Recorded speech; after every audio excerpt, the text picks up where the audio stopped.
Alrighty lads, we are back. This time with our 1,000 subscribers. Woohoo! We made it, baby. So, besides that, let's go on back to the topic. What the fuck is Gotrek Starbreaker?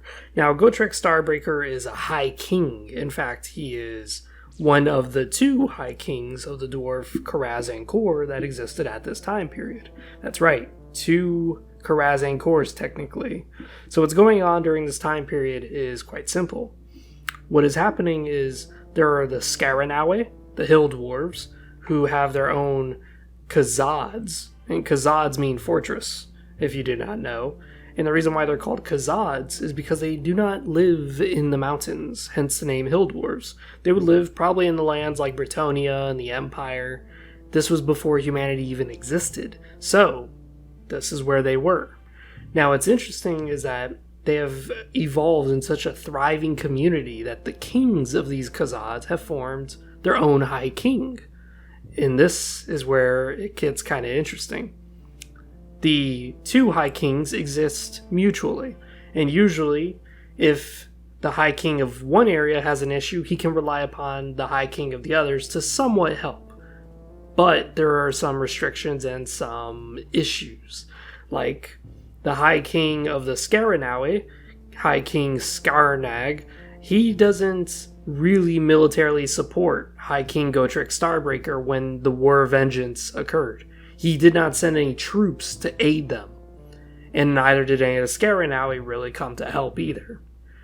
They had that choice. They had that by right. But they're still allied to the dwarves, after all. This is a race of dwarves. They are still allowed to be allied to each other, despite not militarily supporting each other. And the Scaranawe Karazhan Corps was built upon trade, and now not having trade with the elves, they relied on trade with the dwarves of the mountains, the original Karazhan Corps. So there was some mutuality, there was some hostility as well. There were even moments where the dwarves of the Scaranawe were even threatening to just altogether disintegrate their military alliance with the Karazhan Corps and go their own separate way, which would have been interesting, but besides that, that did not happen. So, Gotrek Starbreaker, now that we've talked about the interesting dilemma that was his lineage and how there were two High Kings during this time period, let's talk about who he is and how he became the ruler.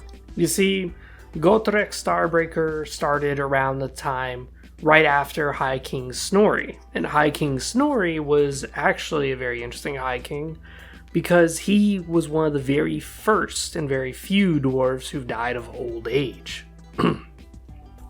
Let that sink in. He actually lived so long that he died of old age.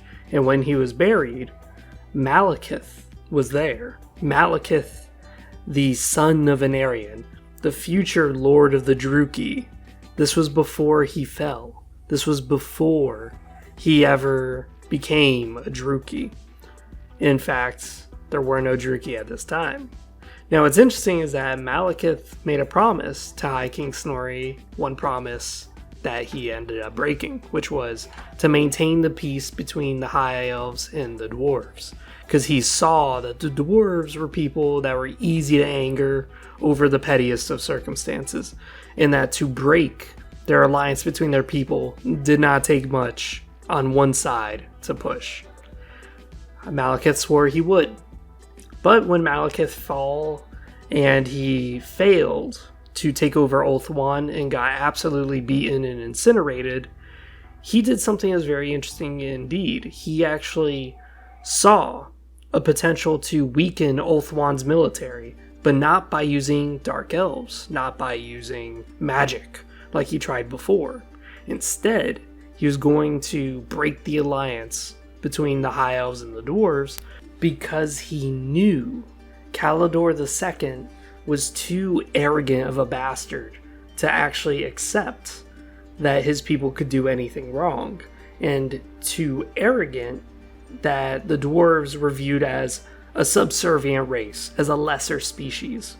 Only the other child, unfortunately the second, known as Imladric, actually respected the dwarves and saw the dwarves for what they were, equals, people of great strength and integrity, who would not bend a knee and say sorry for a mistake. He knew that Kalidor II would fuck up. Now, here's where Gotrek Starbreaker comes in. Gotrek Starbreaker, we're not too sure how he got voted into the High King position. But we do know this is that before the War of Vengeance even starts, he's already at an old age.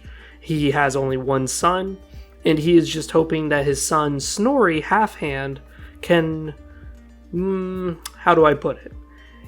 More or less fill his shoes. More or less rise up and be the king that Gotrek wants him to be. But the problem is that Snorri has the heart of a warrior.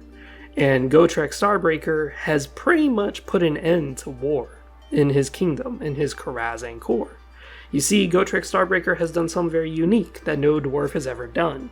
He, since there is no more demons anymore, he took all of his warriors and all the warriors around the Karazhan core, with no cannons, mind you, but he beat back all the goblins and the orcs in the Badlands. There were none. There were no more orcs or ogres or goblins in the Badlands or in the mountains. Let that sink in. He did so good campaigning that he was able to wipe out the greenskins. And this is where Gotrek Starbreaker is known for. Not only for, being an amazing leader and being great at organizing the damn orcs' heads wide open and getting them out of the Badlands. So, many warriors in the Karazhan core, the Kingdom of Dwarves, had to give up their craft. This was the first for the dwarves, to actually put down their hammers, their axes, and their shields, and to learn other skills. This is actually really cool, because now we're seeing longbeards and we're seeing beardlings who were spending decades learning their craft of war. And now they're putting that down going, shit, I'm a warrior without a war. I'm a soldier without an army. Or I'm working in an army that has no purpose. There's nothing to attack anymore. So, some of them became rangers, because rangers was really the only chance they would ever get to find enemies was on the road. Some of them tried their hands at mercantile, learning how to trade, learning the goods, learning the elven language so they can trade with the elves.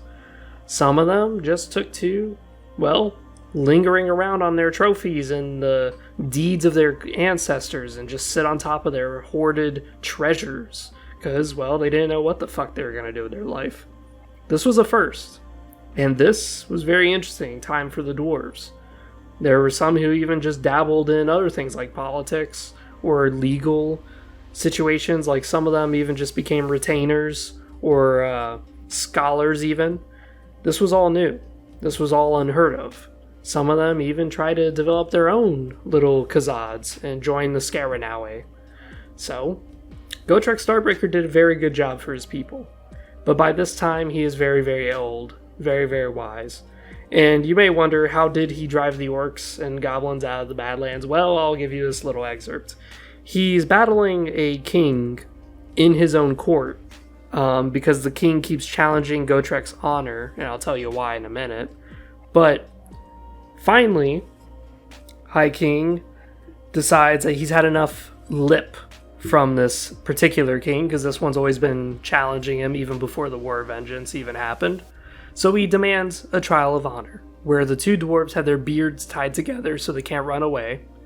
And Gotrek Starbreaker even says, make it tight, I don't want him going anywhere. And when the two fight, it's kind of a tough battle between the two. They're really going at each other, but they're not able to land a blow. Finally, Gotrek Starbreaker tells him, you know why I drove the orcs out of the Badlands? I'll give you the secret. I didn't do it by fighting clean. I did it by fighting dirty. And he kicks the king in the nuts. It was an easy victory. It was such a hard kick, in fact, that all the other kings in their holds were gripping their groins going, ooh, shit. That was a hard kick. So, that's what High King Gotrek Starbreaker did, supposedly. He did it by fighting dirty. Whatever that means, anyone can guess. Because after all, this is the time before gunpowder. Gunpowder does not exist. So how did he fight dirty? He probably did just tactical things like attracting the goblins to wells and then opening the wells and just pouring water down their faces, or doing other things. Like some of the runes that they had were pretty intense back then. Rune magic was crazy during his time. Literally, a dwarf would smash his hammer on an anvil of doom, and the anvil of doom would split the entire continent in half, and all the orcs would just fall into this pit and whack the anvil again, and it would seal the rift between the continents. This is how powerful rune magic was. So if I had to guess how Gotrek Starbreaker did it, he probably did it that way. He probably did it by fighting very tactically cheesy as he could. I think Legend Total War would probably agree with this statement. Cheese tactics are the best. Corner camping, baby. Either way. So what happened with Gotrek Starbreaker was during the War of Vengeance, he was actually very reserved. He was the last one to be roused to battle. All the other dwarves hated the elves for what happened. What happened was, many dwarves just started dying left and right. Many dwarves were getting ambushed, many dwarves were being swindled out of their money by illusion magic being casted on goods to make it look better than what it's worth. Many dwarves were found impaled with arrows on the roads. Little did they know that these were dark elves, these were Druki. These were not high elves. They didn't even know that such a thing happened. They didn't even know that the Sundering existed. And the high elves were too arrogant to actually tell them. Instead, what happened was, every time that the dwarves sent out a message, the high elves told them, oh, you have to go through our courts. So, well, High King Gotrek Starbreaker sends his one advisor, the most trusted of dwarves, into Kalidor's palace. And the dwarves being who they are, they just bursted into the courtroom of the Phoenix King, Kalidor II, and they demanded an audience with him. And they demanded to know, why are their people attacking the dwarves? The High King, the Phoenix King, my bad, I keep saying High King. The Phoenix King, Kalidor II, did not like this breach of courtesy and breach of court intrigue. And so decided that, you know what? Your people look like pigs. Let's shave your beard off and show how much of a piggy you are underneath that beard. Which was the most grievous insult you could ever do to a dwarf. And of course, the moment that the dwarves returned to High King, he declared war. And this was a war declaration that was not easily done. Even this almost did not push Gotrek to declare war, but unfortunately, there was an issue that happened as well. One of the ancient runesmiths had been assassinated on the road, and this runesmith was one of the ancients that is considered a legendary status of Barak Var, because to be an ancient, you have to be well over 400 years old, and all of his knowledge was gone upon his death. He had no apprentice that truly usurped him, that took up all of his knowledge.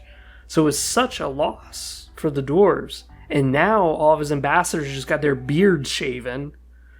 That's just such a grievous insult. They had to declare war. In fact, Gotrek Starbreaker wrote so many grudges every day in the book of grudges known as the Damez Kron that he wrote it with his own blood. And every time that he was in his courtroom writing down grudges, every time his own retainers and legal experts were getting scared because Gotrek was losing so much blood he was fainting in between writing. Can you imagine that? So many dwarves are being assassinated, so many dwarves are being mistreated by the elves that when all of them come to you for your grievances, you have to bleed in the ink, and you bleed so much that you just pass out. Like, fuck me, dude. That is dedication. That is a lot of dedication. Either way, he does this. And finally, when he declares war, he actually leads the charge on Toralessi, which is known as a fortress, basically. And the issue with Toralessi was that it was too heavily guarded. He sieges it about 3 times, but one of his people captures a high elf nobleman. And the high elf nobleman, turns out, reveals to Gotrek Starbreaker that they're actually coming with reinforcements, and they're coming with dragons. So Gotrek breaks off the invasion, and from there, for the next 20 odd years, he hasn't really done anything. I'm not joking, he doesn't want to do anything. The reason why is because the war with the elves was not something he wanted to happen. And now that it has happened, he doesn't know how to end it. He doesn't know what to do next. And it's a true scary vision for a king. But unfortunately, something bad happens. His hot-headed warrior son, Snorri, decided to duel Kalidor II. Thanks to the influence of a demon, he felt like he was top shit and did not realize that a Phoenix King is not to be fucked with, especially with no real weapons that are runic and no real magical armor to protect himself. So, Snorri Halfhand gets absolutely beaten and dismembered, upon which High King Gotrek Starbreaker puts onyx beads, they're like these little black beads, and he puts them in his beard as a sign of mourning for the next 5 years or 20 years. This is where we see the end of him, is when he takes up his hammer, his axe one last time and charges out to war against Kalidor II upon hearing that he has now touched the place where his son was slain. You see, Phoenix King Kalidor II was much like Gotrek Starbreaker. Once the war is declared, he was pretty much out of the picture. But to hear that he's returned, this was a vengeance indeed. And he decided to split the fucker's head wide open. You see, Gotrek Starbreaker is a person of patience, both in his speech and in his battle tactics. We see this a lot when he talks to his son Snorri, and you could see how disappointed he is because Snorri is such a hot-headed warrior, he doesn't really think before he does. But when he talks to anybody, he usually is patient and doesn't say a word. He lets them tire themselves out because that drags out the truth out of them. Silence will always drag out the truth out of somebody. But when he fights, he's also patient, and he waits for a moment of surprise. And sure enough, he surprised the Phoenix King. And the Phoenix King may have begged for his life, but ultimately, he was talking on deaf ears. High King Gotrek Starbreaker, with his last breath, is going to claim vengeance. And so he did. And upon which, when he looked back at it all, he realized that the Krazan Corps was far, far weaker than when he started the war. And that, unfortunately, the time of woes was coming upon them. And he would not be there to really support his people through the time of woes. Besides that, this has been Freezer 700. I hope you guys enjoyed hearing about the last great king of the dwarves. Besides that, don't forget to like, comment, subscribe, and hey, baby, we hit 1K subscribers. That is fucking amazing. I am so happy. See you guys later.